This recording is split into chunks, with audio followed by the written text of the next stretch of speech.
My people, no be smart, Wole Soyinka don finally come outside, Don't let Peter Obi understand. Say, Peter Obi, no be only you go fair lose for election. Peter Obi allow judge, allow court to do their work.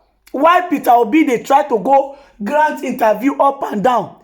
They send message say if they no win wey they swear Tinubu in, say democracy go end for Nigeria.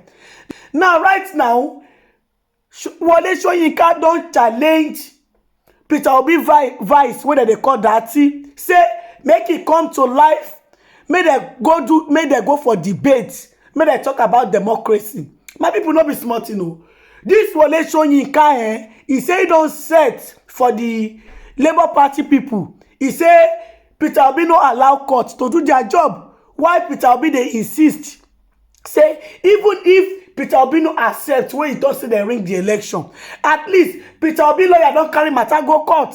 Make Peter Obi allow the court to investigate, to do their job. Not be say Peter Obi go dey grant interview with him vice, go dey tell them say see wetin they go do. My people not be smart, A lot of people don't go for Wole Soyinka. So say Wole Soyinka dey let us understand say he want one-on-one debate with Peter Obi vice. Say he want one-on-one debate with Peter Obi vice. May they come in ready for them for China TV. My people not be smart, My people go like make una go hear from Wole Soyinka. Make una see the way they talk. Say wetin Peter Obi and him vice they talk. He no agree at all. Say make they let court do their job. May they know they do wetin tell court wetin go do. Say as they don't carry matter go court, may they go relax. May they wait make court do their job. My people make una go hear from Soyinka, my people. True. In Datti's performance, you can't say, give me this mandate. There's also a third person there. There's a Tiku, for instance. And in any case, the procedure is such that no one can say that we have seen terminus as yet. That's all. That's what I was criticizing. And I was very distressed to see this being reported as if saying, swear this person in, don't swear this person in. No. That is a total distortion. And public discourse, I believe, is jeopardized when that kind of misinterpretation is made of something which I have said. All right, Professor Soyinka, thank you very much for joining us. I just want to ask you, you have said that the statement made by Datti Ahmed is unbecoming. And what some people might want to ask you is, what part of his statement did you find unbecoming? Was it the entirety of his statement or the fact that he had mentioned, and I quote, because a few things you had said, people feel that it was quite strong, bearing in mind that other actors in this political process have said perhaps even worse things. So it would be good for you to tell us what part of his statement you found unbecoming of a vice presidential candidate. And then the second aspect of this, since you've taken us back to pre-election and you speaking to the principle of front runners in the election process, is your assessment of the election process and the emergence of the president-elect? Again, I must apologize to you and your audience if I didn't catch your question correctly. I lost about 2/3 of it. But I think I got the drift of what you were saying. And again, let me introduce myself further. I happen to be, again, that individual who, after an election which was massively rigged, who sat in the plane waiting for the final result, the authenticated results to be brought to me. I was on my way to the United States to address a congressional hearing on the Nigerian elections, on those particular elections. And I said to them, the Oshomole people, I said, I will do nothing if I do not have the right documentation, the latest, authenticated in every respect, which I can present to the congressional hearing. It was brought to me from Edo State. It was brought to me while I was seated in the plane before the gates closed. With those documents, I was able to go confidently to Washington, where I met Inamani, by the way, and we joined forces to reverse the thinking of congressional hearing, which was already sold on the false results of the election throughout. The propaganda of the government then in power, I refuse to mention names, was so strong that when we got there, we found a hostile reception. However, armed with those documents, we reversed the thinking of the congressional hearing. Now, this is the kind of person I am. I do my homework thoroughly. I don't like being stampeded. I don't like people making claims which they have not thoroughly investigated and unleashed on the populace. And so when all these claims are going on, please remember, I was away during those elections, but as soon as I came back, having been bombarded right, left, and center by so many comments, links being sent to me, I then pursued my inquiry. And my statement when I did that interview was this, that it's not yet time. The last word has not been spoken on these elections. So do not threaten people and further alienate even those who were on your side from the beginning. That's the message. So when I use the example of Donald Trump, look at him now, a common felon who not only wanted to disrupt the entire system, to reimpose himself on the people, but went further and stormed the Capitol, resulting in some deaths, said, don't use language of incitement, which leads to that kind of result. And I don't care who doesn't want to hear it. I speak the truth. People they can listen, they may not listen, but there are precedents all over the world from which we can learn. And in this particular case, using the American system, it's normal to use, shall we say, models of events to teach ourselves certain various lessons. And so that's it. You know, when I summon Donald Trump, it's simply to tell people, you're beginning to behave like Donald Trump. And that's not very good for democracy in this country. That's all. Well, Prof, the fascism that you observe in the conduct of the third force, at least some elements there, were you surprised? Isn't this part of the national character? And can we ever find a cure for Nigerians likely to behave like they are fascists? Sorry, most of that I missed completely. So it's very difficult for me to even guess the thrust of your... Okay, I was asking you about fascism. The fascism you criticize in the conduct of certain elements in the emergent third force. Were you surprised, considering the fact that Nigerians tend to behave generally like fascists, whether they are in politics or they are in any other aspect? Can we ever find a cure for that kind of behavior?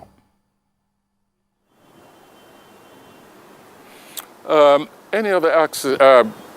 Please understand me. Civil action is always justifiable. In any situation of discontent, civil action is always possible. But then we also must be very guarded in our statement, the nature of civil action. If you say we're in a revolutionary state and we need a revolution, if you like, a kind of show or a revolution now, then I understand your language. A particular direction has been plotted. But if we are not in a revolutionary state, if everyone is still observing the procedural aspects of an election, a democratic election, and we're waiting for results, then for heaven's sake, let us complete that process. Don't ask another elected person, whether it's a president or INEC or the ombudsman, if we have it, don't ask them to act unconstitutionally. And don't, above all, don't threaten. Don't use the language of menace. I also want to use this opportunity, I hope you don't mind, to warn your audience, please beware of fake news. A lot of damage is being done by the propagation of fake news. Even as recently as a few days ago, some garbage, some verbiage, some nauseating, praise-singing tract, which we've seen so many times before, has been resurrected and attributed to Wole Soyinka. It makes me sick, and it makes me just want to opt out. I mean, I do not see why this issue, this problem, cannot be solved. If people want to be praise singers, let them please do it in their own and their father's names and leave Soyinka out of it. In fact, things have reached a state, I'm going to go further. You permit me. I want to use this opportunity now to announce a reward. I'm not a rich man, but I'm going to announce a reward. I've looked at my accounts, and I can afford $1,000. $1,000 to anyone who can finger successfully the author of some of the tracts which have been attributed to me over the past 6 months, which we have repudiated again, and again. Yet comes out. Other people come out, they say, no. Wole Soyinka never said this. But no, there are those who want to believe it and those who think they're having some traction. So there it is. Permit me to use you as my advertising board. $1,000. I will even go further and try and raise additional funds for anyone who can please relieve us of this incubus of false attribution of fake news. I'm sorry if I've diverged from whatever you asked, but I didn't hear most of it. In any case, all this is involved in the theme which we're addressing this morning. Absolutely. I'd like to go back to my question because I wanted to ask you, in the spirit of debunking fake news, which part of Datti Ahmed's statement did you find unbecoming? Was it the entirety of the statement, of his statement, or a portion of that statement, and which part of it?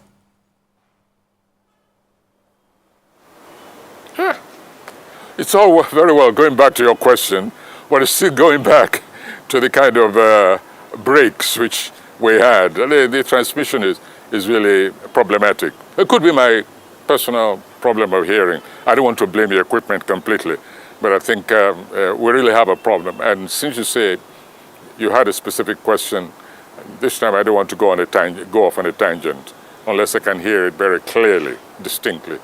Okay. All right, so I'll repeat the question, and I'll just, if the audience would permit for me to pick the word so you can make it out clearly. I asked, going to your previous response, which part or what part of Senator Datti Ahmed's statement was unbecoming? Okay. Nearly the totality. Listen, the interviewer asked him several times.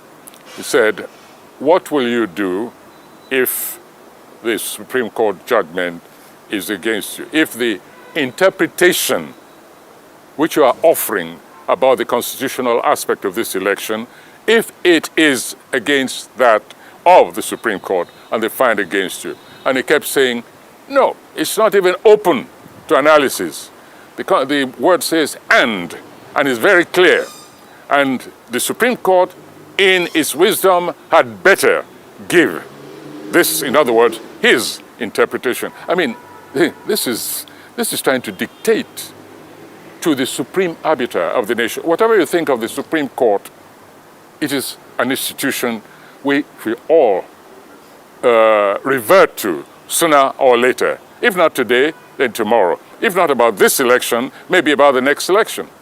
But Datti kept saying, no, the Supreme Court has got, in its wisdom, to agree with me. That is what is known as fascistic language. It is not acceptable. And for me, it alienates people. It alienates even supporters. I know this for a fact. People come to me, you know how I relate to young people. I relate to those who have found certain problems with the spokespeople of this particular movement. I'm not interested in the other ones. Everybody knows the other movements. But there's a new boy on the block. as the expression stays. And many of us have been waiting for that new kid on the block. And so we have a stake in it. And wherever it seems to be going wrong, we're going to tell the truth to that new kid and the supporters who also say they have allied thinking with us, that's all. But go and watch that tape all over again. Introduce that tape to any kind of neutral jury, members of whom don't even know anything about the Nigerian situation. Talk about body language, talk about vocal language, talk about the actual text of Datti's pronouncement.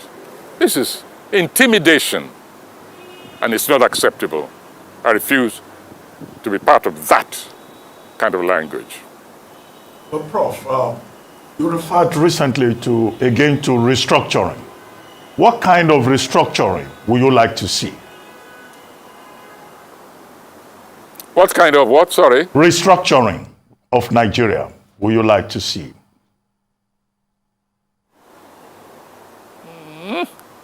Sorry, problem again.